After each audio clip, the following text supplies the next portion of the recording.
بسم الله الرحمن الرحيم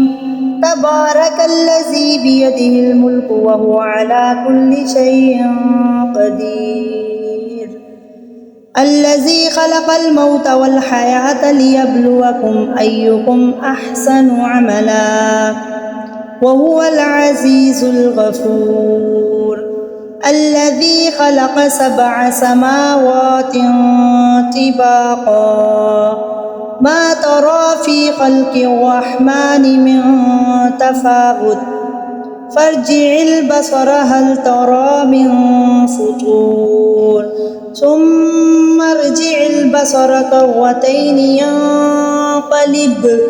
ينقلب إليك البصر خاسئا وهو حسير ولقد زينا السماء الدنيا بمصابيح وجعلناها رجوما للشياطين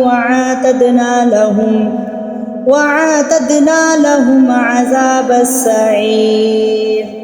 وللذين كفروا بربهم عذاب جهنم وبئس المصير إذا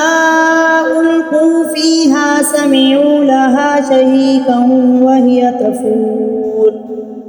تكاد تميز من الغيظ كلما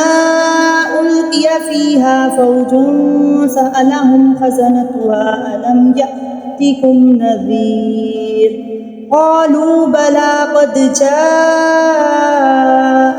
نذير فكذبنا وقلنا ما نزل الله من شيء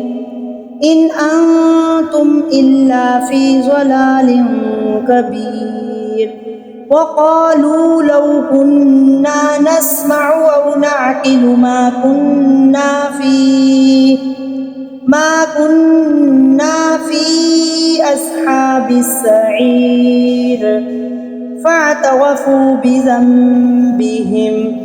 فسحقا لأصحاب السعير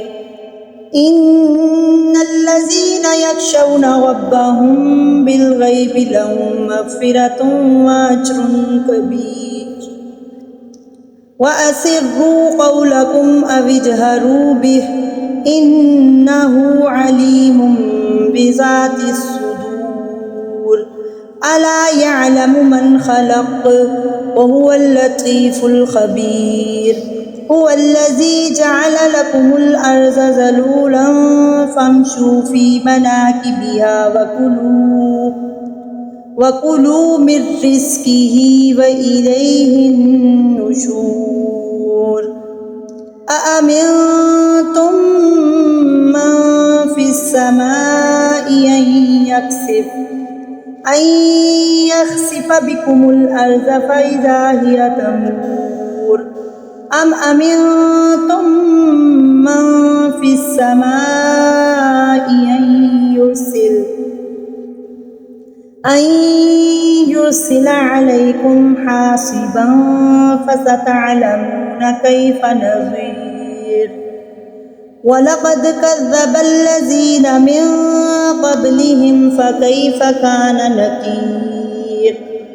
أولم يروا إلى الطير فوقهم صافات ويقبضن ما يمسكهن إلا الرحمن إنه بكل شيء بصير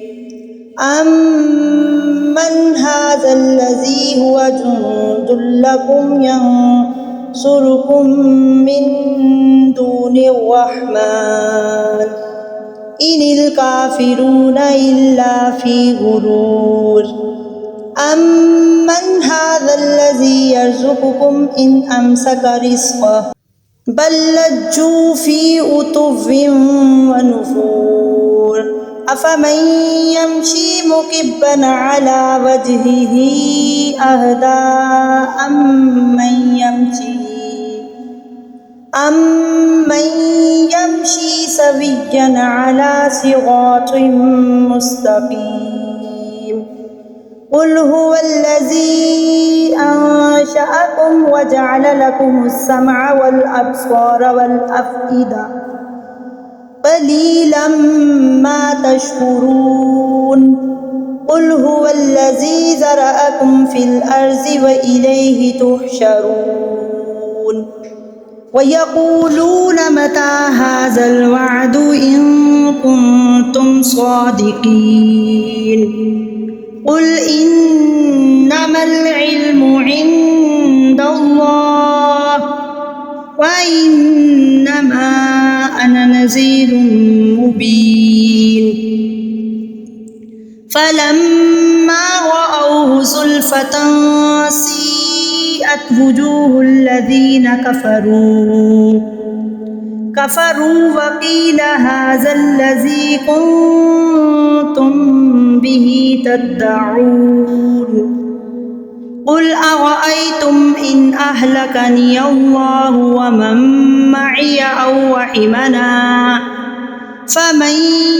يجير الكافرين من عذاب أليم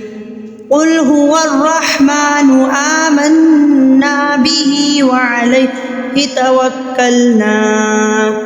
فستعلمون من هو في ضلال مبين